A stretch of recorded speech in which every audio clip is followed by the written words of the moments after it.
সারা জীবন আমরা কলম দিয়ে লিখে গেছি, আজকে দেখাবো কলম কিভাবে তৈরি হয়। কালি ভরার মেশিন। এই যে পটের ভিতর আমরা কালিগুলো দিয়ে রাখছি। এই যে প্রথমে এই চাবিটা বন্ধ থাকবে আমাদের, এটা অন করে নিব।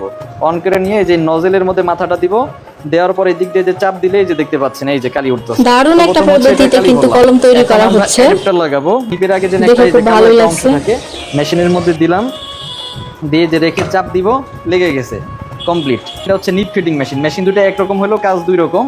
এটার মধ্যে হচ্ছে যে নিপটা দিয়ে লেখে, এই যে মাথাটা দিয়ে কালি বের হয়, এটা এখন আমরা ফিটিং করব। এই যে এটা মাথাটা দিলাম মেশিনের ভিতর দিয়ে, যে চাপ দিলাম, লেগে গেছে। এখনই যদি আমি এটা লেখার চেষ্টা করি, এই যে লেখা বের হবে না। এখন আমরা এই মেশিনের মাধ্যমে এটাকে এয়ার টাইট করবো। এটা ঘোরানোর ফলে কালির ভিতর যত বাতাস বা গ্যাপ আছে সবকিছু বের হয়ে যাবে। এটা আমাদের সর্বোচ্চ দারুণ একটা পদ্ধতি কিন্তু আজকে দেখলাম। কোনো সমস্যা নেই। আমাদের 5 মিনিট হয়ে গেছে, এখন আমরা এটা দেখি আমাদের কলমটা লেখার মতো উপযোগী হইলো কিনা, বা আমরা কিরকম তৈরি করলাম। ঘুরে যার কারণে বন্ধ হওয়ার পরেও অনেক সময় ঘুরে। এই যে এটা আমাদের কমপ্লিট। এখন আমি একটু লেখার চেষ্টা করি। এই যে দেখেন বড় বড় দাগ দিয়ে দেখাচ্ছি, লেখার মধ্যে কোনো ডিস্টার্ব নেই, স্পষ্ট লেখা পাবেন। ভিডিওটা শেষ পর্যন্ত দেখার জন্য ধন্যবাদ।